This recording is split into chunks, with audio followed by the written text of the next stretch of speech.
Hello everyone, स्वागत है आपका आदर्श सीनियर सेकेंडरी स्कूल की ऑनलाइन क्लासेस पे। आज हम डिस्कस करने जा रहे हैं क्लास +1 के 5th चैप्टर की first exercise. So question number है third part first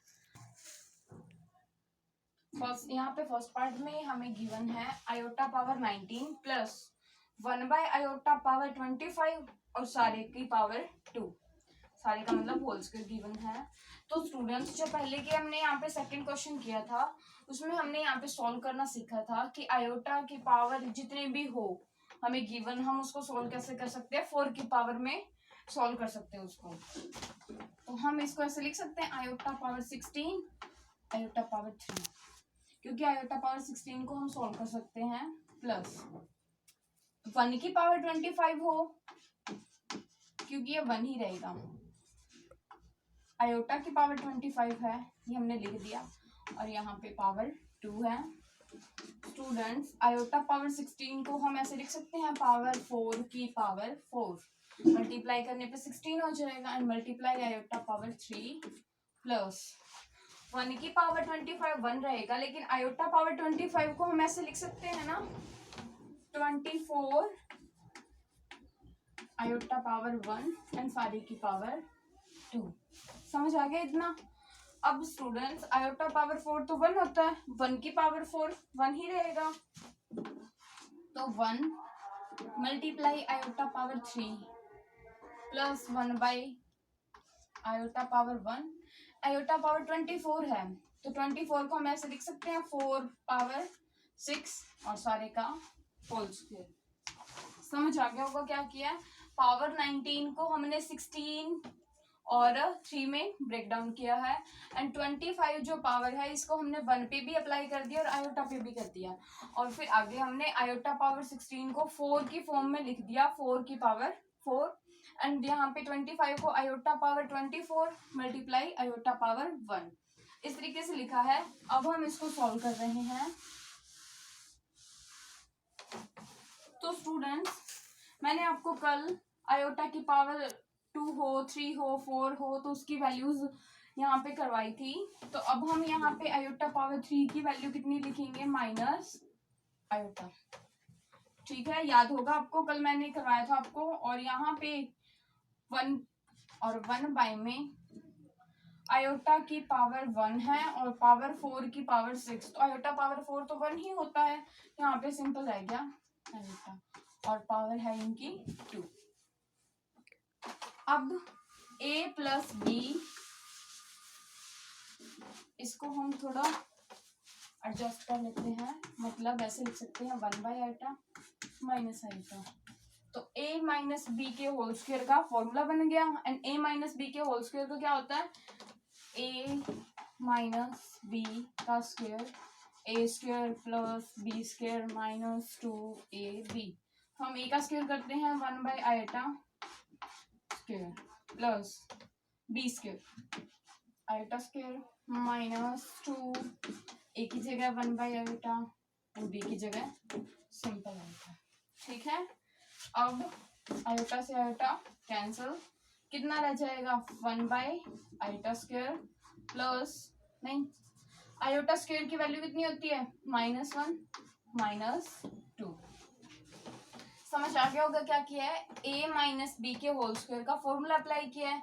a square 1/आयोटा स्क्वायर प्लस b स्क्वायर का मतलब simple iota square minus 2ab। तो आयोटा से आयोटा कैंसिल, तो 2 की मल्टीप्लाई 1 के साथ 2 रह गया, आयोटा की पावर 2 है, -1 हो गया, एंड 1/आयोटा की पावर 2। तो यहाँ पे भी जब हम इसको सॉल्व करेंगे तो -1 -2 -3 हो जाएगा, एंड ये कितना हो जाएगा, -1 ही रहेगा, क्योंकि 1 कितना है, -1, तो 1/-1 तो -1 ही होता है। यहाँ पे भी कितना हो जाएगा, -1, आंसर आएगा -4। समझ आ गया होगा स्टूडेंट्स?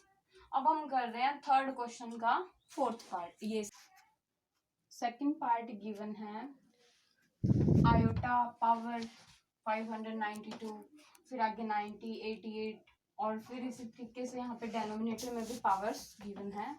सॉल्व कैसे करेंगे? अब इतने की पावर को हम 4 की टर्म में तो नहीं लिख सकते, क्योंकि ये तो बहुत ज़्यादा ही टफ बन जाएगा और लेंथी भी हो जाएगा। तो हम इसको एक सिंपल से तरीके से सॉल्व करते हैं। तो यहाँ पावर कितनी है सबसे छोटी 584। तो हम यहाँ से इस पूरे न्यूमिनेटर में से आयोटा पावर 584 कॉमन लेते हैं। कैसे? जब हमने यहाँ पे आयोटा की पावर 584 कॉमन लिया तो यहाँ पे कितना रह गया? कुछ नहीं बचा, 1। यहाँ पे कितना रह गया? आयोटा की पावर देखो ना, 4 तक तो बाहर ही गया, तो कितना रह गया? 2 ही रह गया, क्योंकि 86 में से जब 84 माइनस करेंगे तो कितना रह जाएगा? 2। फिर आगे पावर कितनी रहेगी? 4। फिर आगे पावर कितनी रहेगी? 6 एंड फिर 8। समझ आ गया होगा क्या किया हमने यहाँ पे?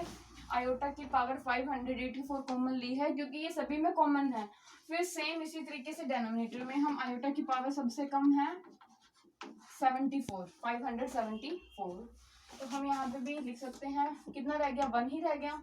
फिर पावर 2, आयोटा की पावर 2, फिर आयोटा की पावर 4, फिर आयोटा की पावर 6, फिर आयोटा की पावर 8। और अब हम देख सकते हैं कि दोनों में ये पार्ट क्या है? कॉमन है, और ये डिवाइड में भी है, तो ये क्या हो जाएंगे? कैंसिल। ठीक है, तो अब कितना रह गया? अब आयोटा की पावर 584 बाय में आयोटा की पावर 574।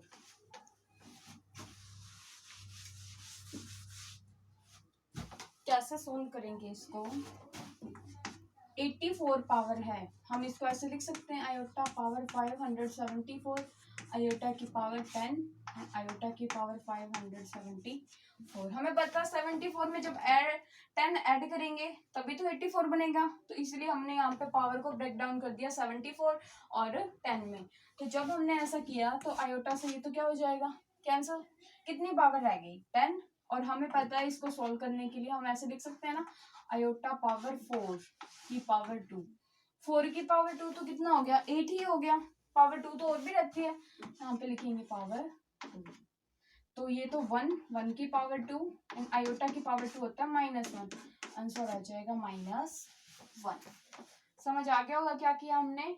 यहाँ पे पहले पावर्स को कॉमन लिया था, फिर सारा का सारा फैक्टर क्या हो गया? कैंसिल हो गया। अब हमने 84 पावर को ब्रेक डाउन किया है 74 और 10 में, और 74 से 74 कैंसिल हो गए, आयोटा पावर 10 रह गई, और 10 को हमने ब्रेक डाउन कर दिया 8 और 2 में, और फिर यहाँ पे आंसर आया है -1। समझ आ गया होगा। अब हम कर रहे हैं फोर्थ क्वेश्चन। फोर्थ क्वेश्चन है एक्स और वाई की हमें वैल्यू फाइंड आउट करनी है, और फोर्थ क्वेश्चन का फर्स्ट पार्ट है 4x plus iota 3x minus Y is equal to 3 minus iota 6। तो हम यहाँ पे अगर x और y की वैल्यू फाइंड करना चाहते हैं तो हमें रियल पार्ट को रियल के इक्वल रखना पड़ेगा, और कम या इमेजिनरी को इमेजिनरी पार्ट के इक्वल रखना पड़ेगा। तो यहाँ से रियल पार्ट कौन सा है? 4, एंड इमेजिनरी पार्ट कौन सा है? 3x minus Y. आयोटा वाला इमेजिनरी, यहाँ आयोटा इमेजिनरी नहीं है, बल्कि ये पार्ट है ना, ये इमेजिनरी है, क्योंकि इसके साथ क्या लगा हुआ है? आयोटा लगा हुआ है। सेम इसी तरीके से रियल तो हो जाएगा 3 और इमेजिनरी हो जाएगा 6।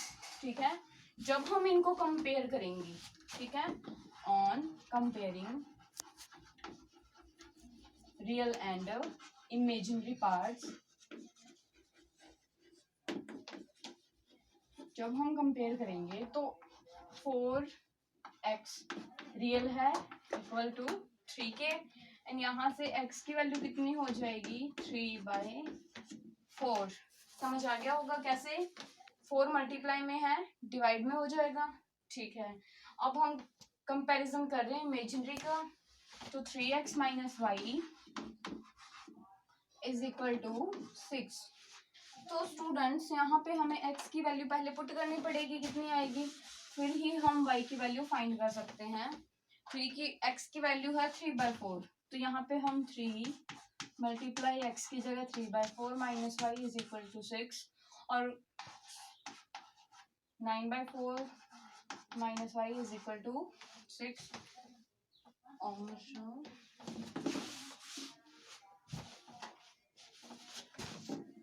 Minus Y as it is 6 minus 9/4। और अब हम क्रॉस मल्टीप्लीकेशन करेंगे तो 4 के 6 के साथ 24 माइनस 9 1 जा 9/4 minus Y is equal to 24 minus 9 कितना हो जाएगा 13/4 एंड y नेगेटिव में है तो यहाँ पे तो नेगेटिव हो नहीं सकता इसीलिए हम यहाँ लगा देते हैं। तो y की वैल्यू कितनी हो जाएगी -13/4। तो स्टूडेंट्स जो फोर्थ क्वेश्चन है इसका फर्स्ट पार्ट डिस्कस किया है, बिल्कुल सेम ही आगे के पार्ट है। आप अपने आप से करने की कोशिश करना वरना मैं आपको कल वीडियो में करवा दूंगी। ठीक है, तो आज के लिए बस इतना ही। Thank you.